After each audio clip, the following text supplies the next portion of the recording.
firman Tuhan, bisa diperlukan temanya pada malam hari ini. Judul Paskah kita pada hari ini adalah Kristus telah mati dan hidup kembali.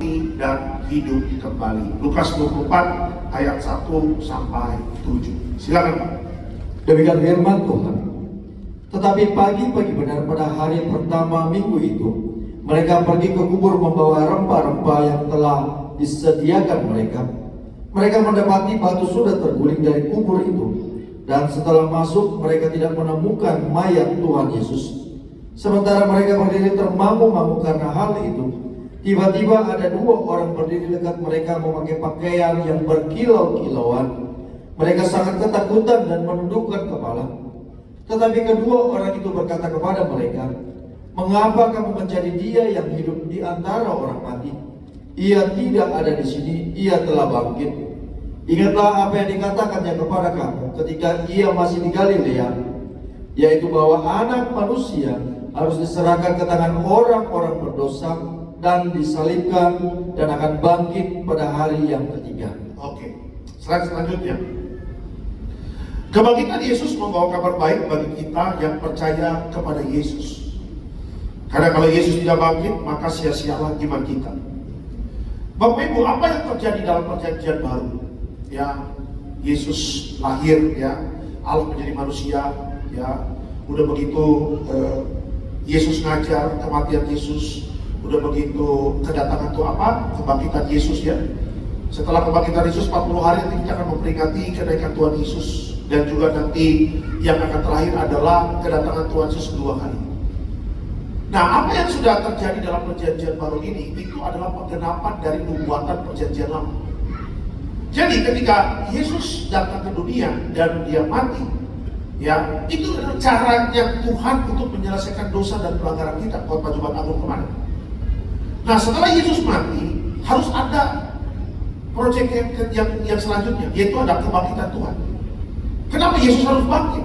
Ya, karena disitulah Yesus telah mengalahkan maut, Bapak Ibu. Dan dengan kebangkitan Tuhan Yesus, Bapak Ibu dan saya punya pengharapan yang besar terhadap Tuhan. Ya, dan yang lebih luar biasanya lagi, Bapak Ibu, kalau Yesus tidak bangkit, ya, sia-sialah pengharapan kita. Tuh lihat tuh.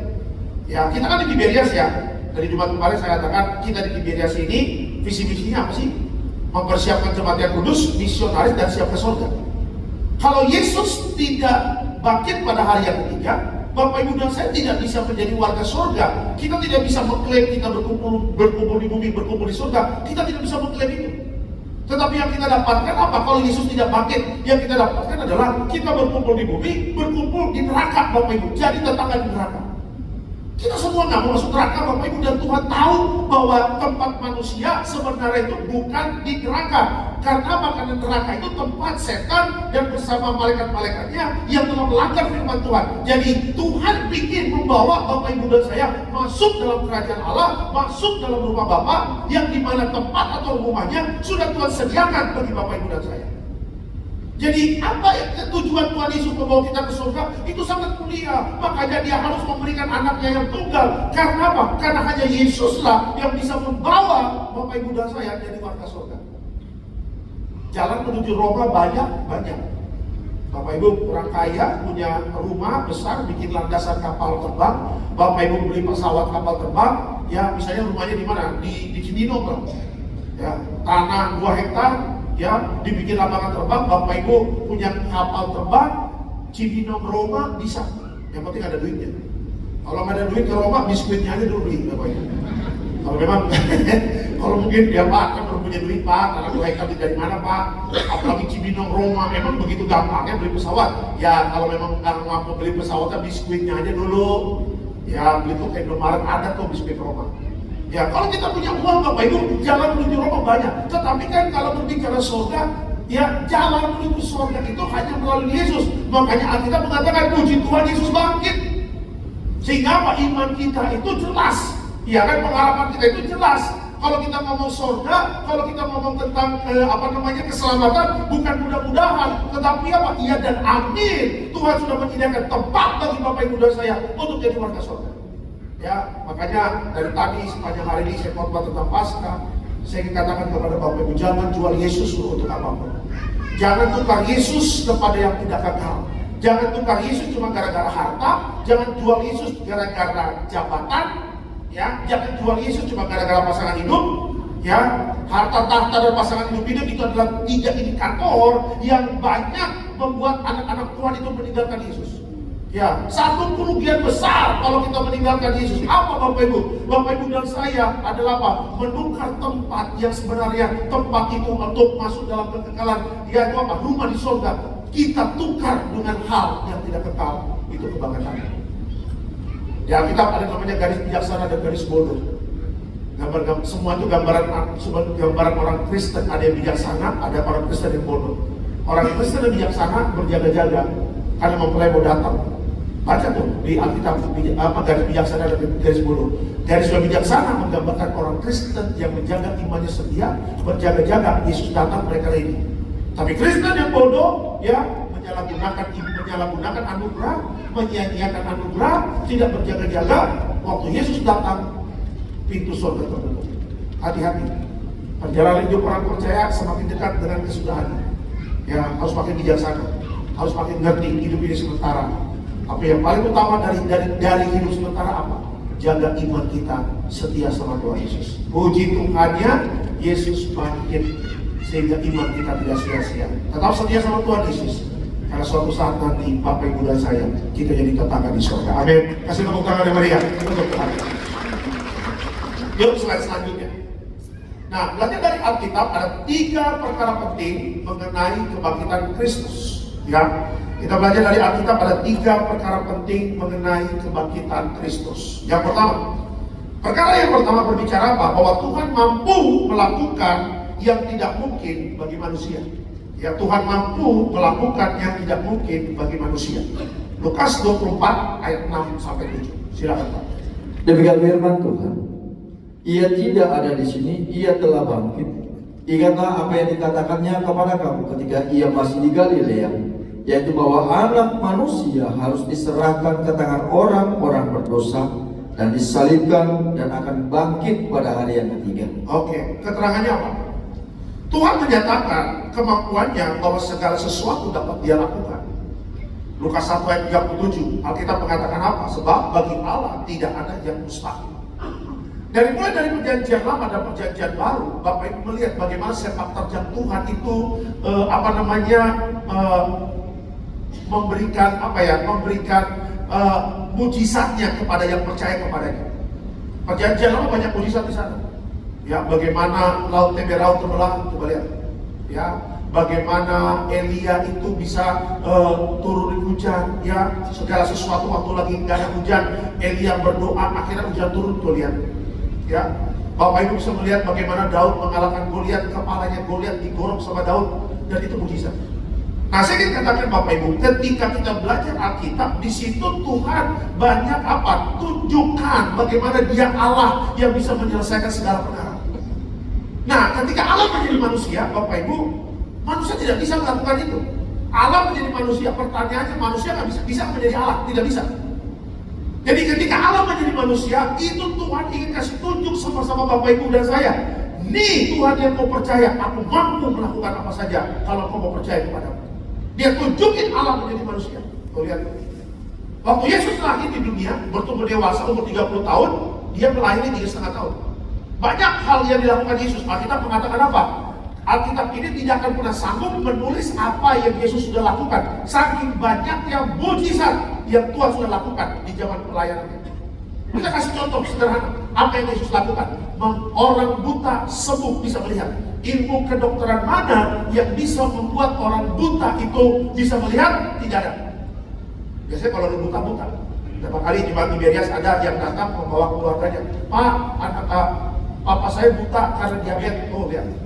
Ya, udah ke dokter, dokter mengatakan apa? Ya, memang gulanya tinggi, akhirnya divonis dokter buta seumur hidup, Pak. Tuh lihat, buta seumur hidup.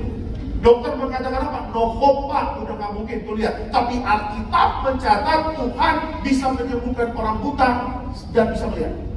Orang kusta, nggak ada obatnya Bapak Ibu kusta. Tapi lihat, Yesus menjamu orang kusta, 10 orang kusta sembuh total.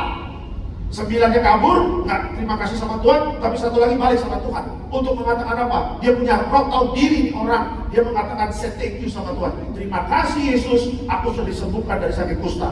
Dia orang ini punya roh tahu diri. Ya, apalagi yang Yesus lakukan? Yesus kasih makan 5.000 orang. 5.000 orang di KKR, Yesus tanya, orang-orang ini udah makan belum? Belum, guru. Lah, kamu nggak cari makanan, catering kayak apa? Aduh guru, udah semakin malam, rumah makan Padang pagi sore tutup, katanya begitu. Enak juga ya pagi sore itu, enak juga ya Bapak Ibu. Pertanyaan itu rumah makan Padang atau apa sih kok bisa begitu enak ya? Ya, rumah makan sederhana udah tutup Tuhan Yesus. Jadi rumah makan Pontianak Aquam udah tutup, katanya begitu. Restoran udah tutup, nasi Hainam udah tutup, ya nasi campur udah tutup, semua restoran udah tutup. Apakah Tuhan pasrah dengan keadaan itu? Tidak. Tuhan mengatakan apa? Apa yang ada padamu? 5 roti dan 2 ikan, kasih kepadamu. Dia rombak 5 roti 2 ikan, dia angkat, dia mengucap syukur. Dia menghadap ke atas, dia mengatakan apa? Aku mengucap syukur dan menghadap ke atas, memecah-mecahkan roti. 5.000 orang full kenyang. Dan masih sisa 12 batu. Yang siapa yang bisa kasih makan 5.000 orang dari 5 roti 2 ikan? Impossible. Mau tukang sulap hebat pun David Koflurin panggil sini. Mau tukang dukun paling hebat pun di dunia ini, mau dari Nepal mau dari Tibet Kongo, apa adu kekuatan sama Tuhan Yesus nggak bakal bisa. Yesus membuktikan dia sanggup melakukan apa yang manusia tidak bisa lakukan. Apa sih tujuannya? Yesus ingin kasih tahu, kalau engkau berharap kepada manusia, engkau akan kecewa. Tapi kalau engkau berharap kepada aku, lihat Alkitab. Yesus ingin kasih tahu, baca Alkitab supaya engkau percaya kepadaku. Baca Alkitab supaya engkau jangan ragu kepadaku. Baca Alkitab supaya engkau jangan bimbang kepadaku. Sepak kerjaku ingin kau lihatlah di Alkitab dari mulai PL perjanjian lama masuk dalam perjanjian baru. Kalau engkau belajar sungguh-sungguh Alkitab, kau tidak akan pernah ragu untuk berharap kepadaku. Makanya kita mengatakan apa? Manusia itu lebih senang melihat dulu baru percaya. Dan masih banyak orang Kristen yang seperti itu. Pak Pendeta, sebelum saya nggak bakal percaya kalau saya melihat tuh, kalau belum melihat tuh lihat. Ya, Pak Pendeta, ya mana? Saya belum hamil katanya Maret. Ini April, Maret udah beres. Mana Maret saya nggak hamil. 2 pendeta awal Maret. Ini akhir Maret. Istri nggak hamil, Pak Pendeta. Tuh lihat. Bulan boleh meleset Bapak Ibu, tapi janji Tuhan pasti digenapi. Amin. Tuh lihat, tahun boleh meleset, tapi janji Tuhan pasti digenapi. Ya, berbahagialah orang yang melihat dulu baru percaya. Tapi lebih berbahagia lagi walaupun tidak melihat, dia tetap percaya. Kita memang tidak melihat Tuhan, tapi kita percaya Tuhan hadir dalam hidup kita, sehingga penyertaan Tuhan sempurna. Apa saja yang kita kerjakan, Tuhan buat berhasil. Amin. Selamat tangan yang mulia.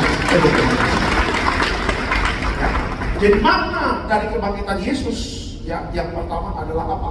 Yang pertama, Tuhan mampu melakukan yang tidak mungkin bagi manusia. Makanya berharap jangan sama manusia. Berharap itu datangnya sama Tuhan. Tidak pernah dikecewakan yang berharap kepada Tuhan. Itu yang pertama. Yang kedua, makna yang kedua apa? Yuk, makna yang kedua berbicara apa? Bertahan dalam berbagai pencobaan. Yakobus 1 ayat 2 sampai 4. Ya, Yakobus 1 2 sampai 4. Silakan Pak. Demikian firman Tuhan. Saudara-saudaraku, anggaplah sebagai suatu kebahagiaan apabila kamu jatuh ke dalam berbagai pencobaan. Sebab kamu tahu bahwa ujian terhadap imanmu itu menghasilkan ketekunan, dan biarkanlah ketekunan itu memperoleh buah yang matang, supaya kamu menjadi sempurna dan utuh dan tak kekurangan suatu apapun. Oke, slide selanjutnya. Seperti Yesus yang melalui berbagai pencobaan sebelum akhirnya bangkit, kita pun harus selalu bertahan. Ingat, segala cobaan itu membentuk kita untuk menjadi sosok yang tangguh di mata Tuhan.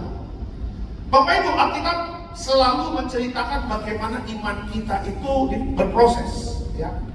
Iman itu bisa berproses yang pertama karena apa? Bukan gara-gara ya, kalimatnya kurang bagus. Iman itu bisa berproses karena yang pertama ujian. Dan iman itu bisa berproses karena yang kedua adanya pencobaan. Tuh lihat. Ya, hasilnya sama, yaitu apa? Memproses iman. Nah, kalau ujian, konteksnya positif, Bapak Ibu, konteksnya positif. Anak tahun minggu kemarin maju altar kok. Ya, di beberapa cabang Indonesia, Pak Pendeta, anak saya besok mau ujian matematika. mau ujian matematika, ujian. Tolong dukung doa Pak Pendeta, udah belajar belum anaknya? Puji Tuhan anak saya rajin, orai labora, berdoa sambil belajar, mantap. Singkat cerita Jumat Agung datang, kasih report, Pak Pendeta puji Tuhan matematika 10. Saya tuh selalu selalu takjub ya, kok bisa ya anak kayak SMP, SD gitu matematika 10, saya kagum. Karena flashback ke belakang, saya SD nggak pernah matematika 10 Bapak Ibu. Iyalah, dulu nggak ada altar call Bapak Ibu, nggak ditumpang tangan sama saya, tumpang kaki iya Bapak Ibu, ya kan? Ya, yang ada gesper, yang ada rotan Bapak Ibu. Kenapa matematika 4? Nah itu lihat. Ya, puji Tuhan. Ya, seiring waktu, ya papi mami udah gak galak lagi ya. Kalau dulu waktu kecil kan dulu ngajar matematika, nggak jelas, dicubit paha. Ya kan? Makanya sekarang orang tua tuh daripada cubit anak mendingan dilesin. Nah itu dia tuh. Jadi yang pusing guru lesnya bukan orang tuanya Bapak Ibu. Orang tuanya pusing ngurusin bayar lesnya, guru lesnya pusing ngadepin muridnya. Masing-masing ada bagian masing-masing Bapak Ibu. Tuh lihat, ya kan? Kan jadi anak itu ujian bagus, lah kontesnya bagus.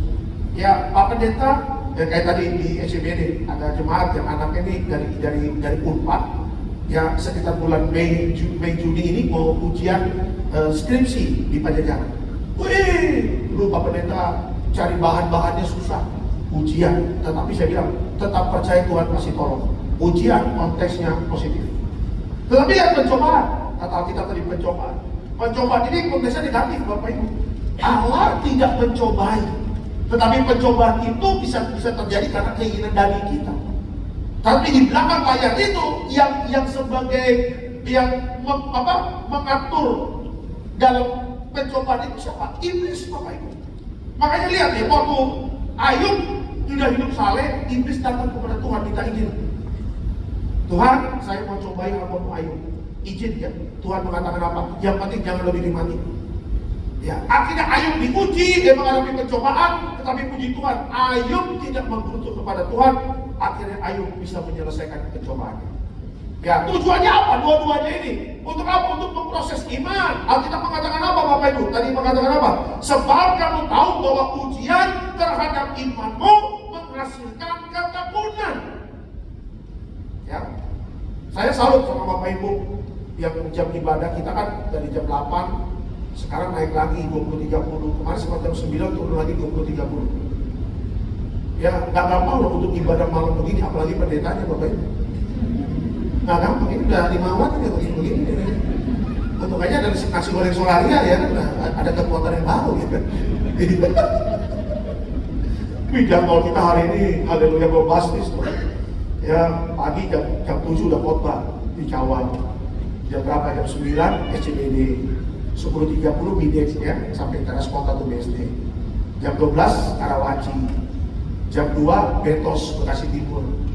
Jadi Bapak Ibu bisa bayangkan Karawaci Bekasi Timur. Jangan dibayangin setor nanti Bapak Ibu ya. Karawaci Bekasi Timur. Haleluya.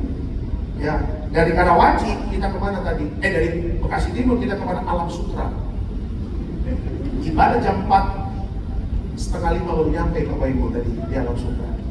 Ya, dari Alam Sutra ke Sarbini ke Garinias. Paling kuat yang kuat. Puji Tuhan pakai baterai alkalin Bapak Ibu. Puji Tuhan baterainya energizer. Haleluya.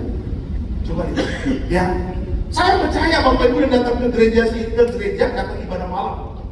Kadang-kadang orang kan senang aja ya, mungkin paginya banyak kegiatan buka toko. Puji Tuhan Pak, buka toko, tutup toko jam 7 sampai rumah mandi, kalau bisa ibadah di jamnya Pak Alek 20-30. Gak ada masalah.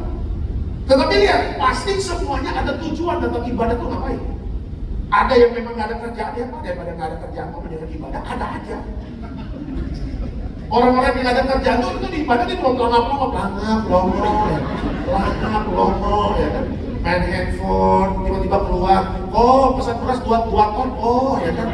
Terus habis dari itu dalam lagi pelangap lomo. Ada yang memang dia cuma mencari jodoh, aduh, singernya cantik gak ya? Ya itu dia kan? Berdoa dalam nama Tuhan Yesus, singa dan sebelah kiri jadi milikku dalam nama Tuhan Yesus. setengah doa setengah santet Bapak Ibu ya kan.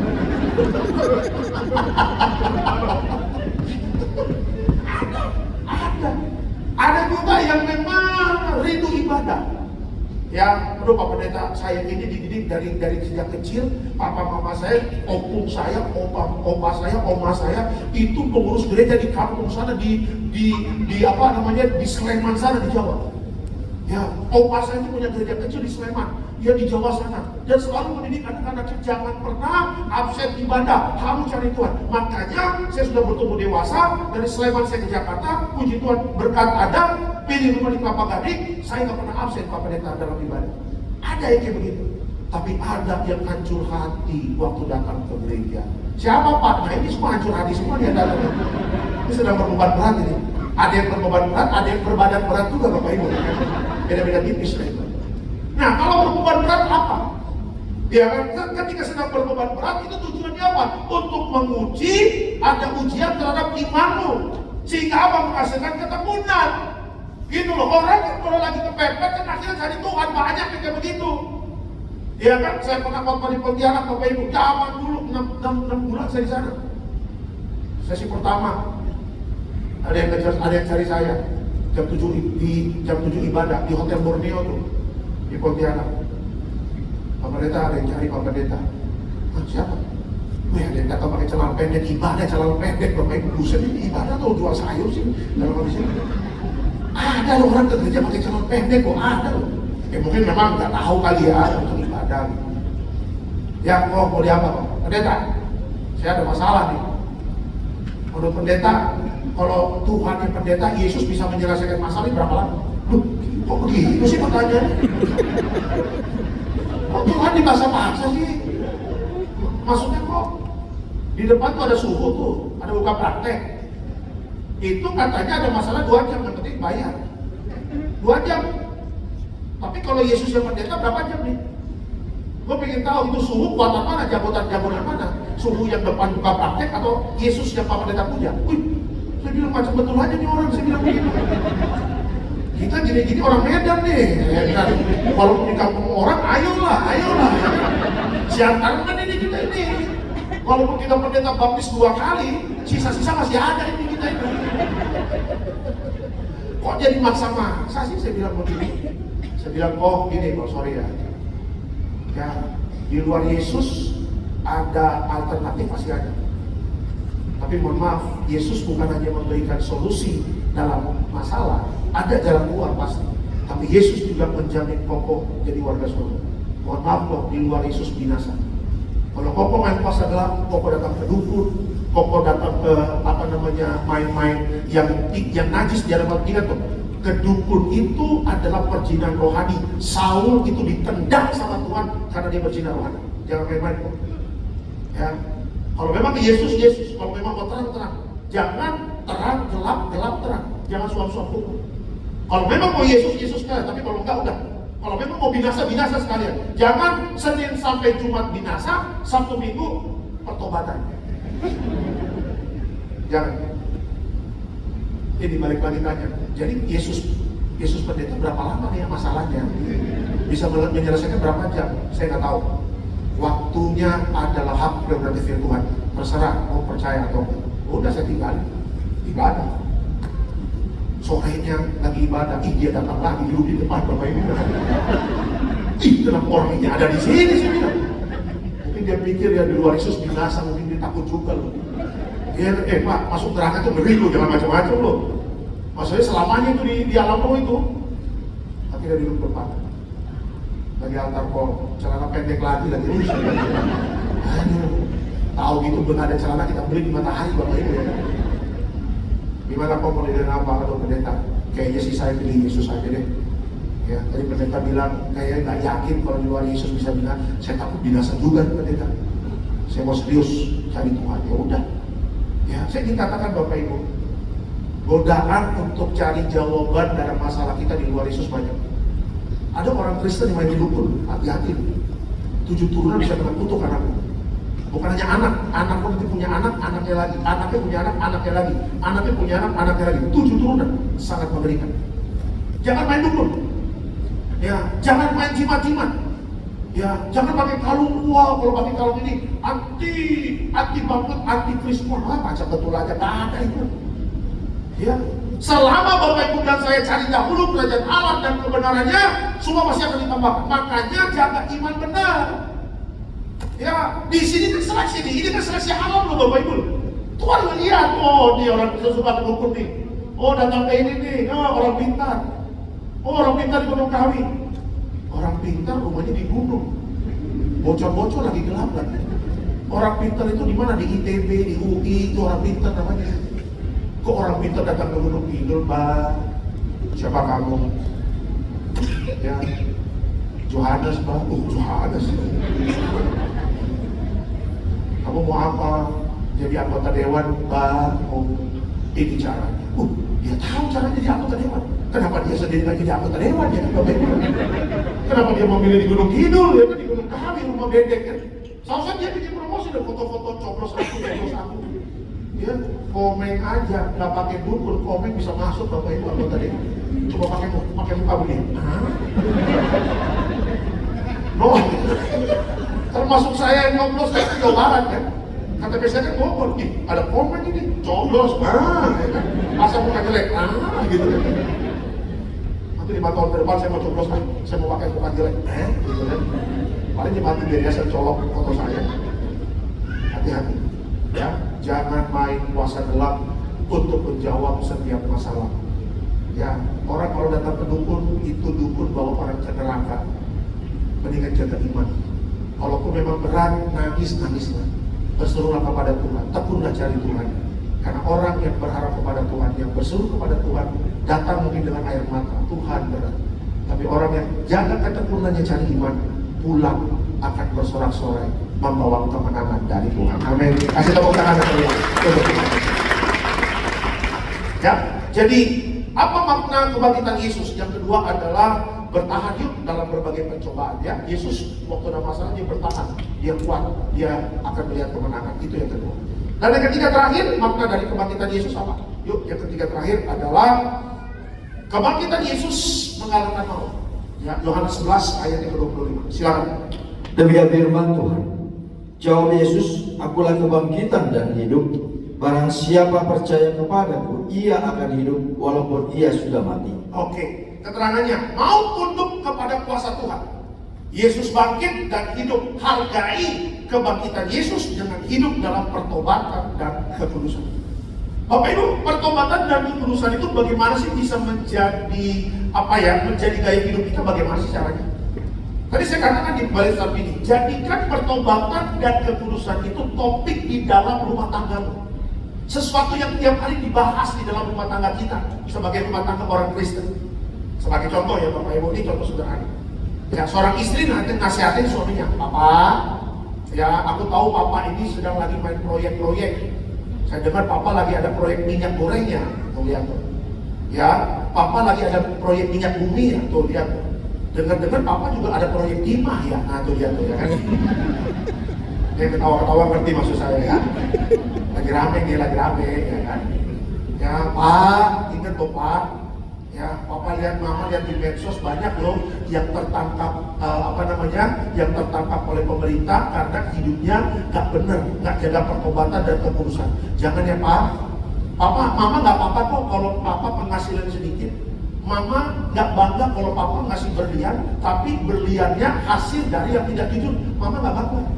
Tapi kalau Papa pulang dari proyek, Papa bawa nasi goreng gila atau nasi goreng campur babi, tapi hasil dari pertobatan dan kekudusan kerja yang jujur, Mama itu dengan nasi gorengnya dengan sukacita. Atau nggak nasi goreng cakalang, Mama senang. Ya, tuh lihat, Papa jaga pertobatan, Papa jaga kekudusannya. Kalau kerja yang benar. Terima kasih Ma, sudah diingatkan. Saya percaya kalau seorang istri ingetin terus suaminya jaga pertobatan dan kekudusan, ya suami itu akan benar hidupnya dan daripada puasa.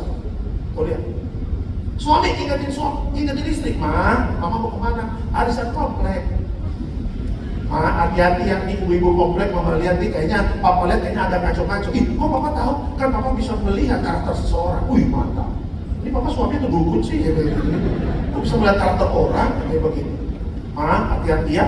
Kalau ibu-ibu komplek udah mulai ngaco-ngaco, mama ingat, kita orang Kristen, kita tuh jemaat Tiberias loh. Ya, ingat Tiberias itu kuat loh, menjaga kekudusan dan pertobatan. Iya Pak, aku nanti juga pulang gak sore-sore banget ya. Makasih loh Pak, sudah diingatkan. Tuh lihat, orang tua ingetin anaknya. Ya, ada 2 orang anaknya, si orang Batak nih dua-duanya. Ya, yang perempuan panggilnya Boru, yang laki-laki panggilnya Ucok. Boru, ya Pak, ya Ma. Sebentar lagi kan kau akan keluar negeri. Ya, kau akan ngambil accounting di Uganda, katanya begitu. Ya.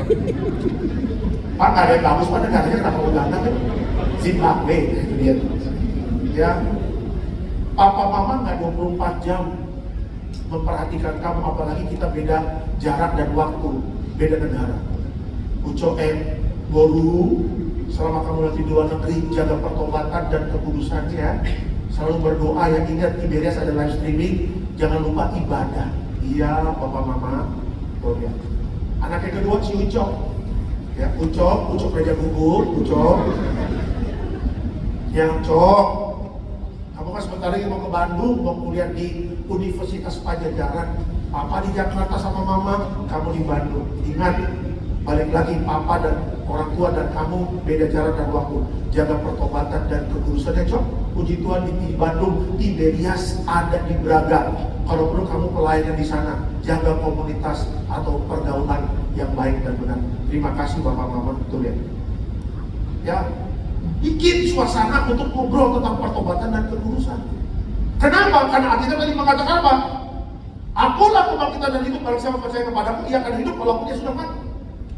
Karena apa? Karena ini persiapan Bapak Ibu dan saya masuk alam roh. Ya, berapa kali saya ingatkan di sini, kita semua tahu tanggal lahir kita, tapi semuanya tidak tahu tanggal kematian kita. Alkitab mengatakan kedatangan Yesus sebagai pencuri, seperti pencuri. Ya, kenapa pencuri? Pencuri itu konteksnya buat orang yang nggak berjaga-jaga. Mana ada pencuri datang ke rumah kita, WA dulu. Salam Pak. Bapak rumah di Kelapa Gading ya, yang di belakang Nias kan belakang dia. Pak, saya sama ibu saya mau nyolong nih Pak. Tolong berangkas nomornya berapa ya Pak ya? Nanti jangan dikunci ya Pak. Ya, anjing kasih pelet aja Pak biar ngantuk Pak. Katanya begitu. Gak ada kalau pencuri datang kasih kabar, gak ada. Tiba-tiba motor kita bangun pagi, motor kemana? Hilang. Tiba-tiba mobil kemana? Hilang. Ya, kalau orang Kristen yang gak berjaga-jaga, Tuhan Yesus datang seperti pencuri. Tapi yang berjaga-jaga, Yesus datang seperti mempelai. Orang kalau mau nikah pastikan ada waktu untuk ngobrol, sharing, ada persiapan. Gak ada, ketemu di parkiran di bawah, nikah yuk, gak ada Bapak Ibu. Yuk langsung nikah ke gereja yuk, balik sebelum pulang berkati kami berdua dulu, gak ada. Pasti semua ada waktunya untuk persiapan. Ya, ingat, maut sudah dikalahkan dia, tapi maut itu juga ada untuk apa? Untuk iblis. Tapi maut juga akan dibuat Tuhan bagi orang-orang yang apa? Yang tidak menjaga pertobatan dan kekudusan. Bapak Ibu ingat, kita harus tahu yang jemput kita harus punya iman yang jemput kita suatu saat nanti harus malaikat surga. Tadi saya seharian melihat satu podcast ya tadi malam. Miliarder apa saya lupa tuh nama podcastnya. Ada satu paranormal ya atau nggak indigo lah begitu, itu ditanya tentang Indonesia. Tadi pas lagi perjalanan saya lihat lagi, ya dia bilang begini, tahun ini nanti akan ada kecelakaan pesawat. Yang kedua akan ada banyak bencana alam, gunung meletus. Dia bilang nanti ada di Sulawesi lah, di NTT lah. Oke, dia bilang begitu. Dan yang ketiga nanti akan ada pergejolakan politik. Karena belum hatinya belum plong nih, karena yang ini menang, yang ini pokoknya sekitar Juni-Juli. Tuh lihat. Nah rupanya Bapak Ibu yang paranormal itu lagi sakit terus. Terus ditanya, bos lagi sakit bos ya? Iya. Jadi saya lagi berdoa terus nih. Kenapa? Karena saya melihat ada 2 bayangan besar hitam siap menjemput saya. Tuh lihat. Saya jadi ingat bayangan hitam itu banyak terjadi kalau orang yang lagi di ICU. Ya, malaikat pencabut nyawa, hati-hati. Makanya di luar Yesus yang datang pencabut nyawa, hitam. Tapi lihat, waktu Yesus bangkit, yang kasih tahu kabar Yesus bangkit kepada murid-muridnya siapa tadi Lukas 24? malaikat. Malaikatnya apa? Berkilau-kilauan. Pastikan nanti yang jemput kita bukan si hitam itu, Bapak Ibu. Pastikan. Hati-hati loh. Ini malaikat mautnya kayak bagaimana sih? Ada teman saya, istrinya pas lagi operasi kista, mau ambil sekalian rahimnya. Karena memang udah gak program punya anak lagi. Waktu lagi habis operasi, Bapak Ibu, dia lihat di ruang operasinya itu ada malaikat tinggi besar pakai baju hitam, kayak ada hoodie-nya gitu, tutup bawa trisula. Di ruang operasi, udah siap mau cabut nyawa. Tapi puji Tuhan di samping ada malaikat sorga. Karena apa? Karena sebelum itu dia pakai hijab rapat. Dia WA suaminya. Chattingan dia sama suaminya kan teman saya, di forwardin ke saya. Bang, lihat nih bang, istri gue di ruang operasi chatting ini, ngechat ini, bunyi banyak, Tuhan ini. Lu udah kasih istri lu minyak urapan bang? Udah. Oh, puji Tuhan deh. Minyak urapan kan memuliakan Allah, di mana kita melakukan jaga malaikat. Hati-hati ya, berjaga-jaga ya. Jangan sampai yang tinggi besar kita itu yang jemput kita. Pastikan yang jemput Bapak Ibu dan yang berkilauan. Malaikat surga yang jemput kita bersama malaikat di surga. Bukan bersama malaikat di neraka, nggak ada. Kita tolak neraka, kita berjuang untuk jadi warga surga. Jaga pertobatan, jaga kekudusan. Hidup hanya sementara. Dengan pertobatan dan kekudusan, hidup kita memuliakan Tuhan. Amin. Kasih tepuk tangan yang meriah. Kesimpulan. Haleluya. Kesimpulannya apa? Kristus bangkit ya adalah bukti bahwa Dia adalah Tuhan dan Juru Selamat. Percayalah kepadanya. Selamat Paskah. Tuhan Yesus memberkati. Kasih tepuk tangan yang meriah. Kita berdoa. Bapak, hamba telah selesai untuk berkhotbah. Sebentar kami akan berjamaah kudus, tapi sebelumnya kami mau memberkati pekerjaan Tuhan. Diberkati kau di kota dan di ladang, diberkati setiap keluarga sukma Tuhan beserta kita. Apa yang kita kerjakan Tuhan berhasil. Yang siap memberkati pekerjaan Tuhan, dalam nama Tuhan Yesus sama-sama kita katakan. Amin.